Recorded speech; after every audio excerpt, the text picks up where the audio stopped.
এই যে ডিম সেদ্ধ রয়েছে, কেটে রেখেছে, ডিম ভাপা হবে।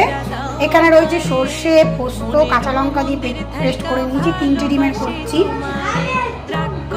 দিয়ে দিলাম এর মধ্যে একটু তোমার উপর থেকে টমেটো, একটু একটা কাঁচা লঙ্কা দিয়েছি, একটু তেল দিয়ে দেবো। ওপর থেকে তেল ছড়িয়ে দিলাম একটু গুঁড়ো হলুদ গুঁড়ো, একটু স্বাদ মতো লবণ,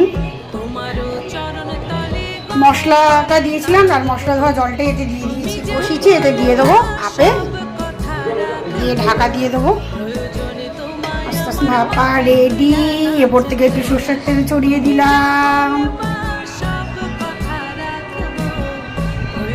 ডিম ভাপা রেডি। আমি সার্ভ করে দিলাম। দেখো আমি একদম অন্য একটা পাত্রে সার্ভ করেই তোমাদেরকে দেখাচ্ছি। ভিডিওটা কেমন লাগলো ডিম ভাপা অবশ্যই কমেন্ট করে বলো। ভিডিওটা ভালো লাগলে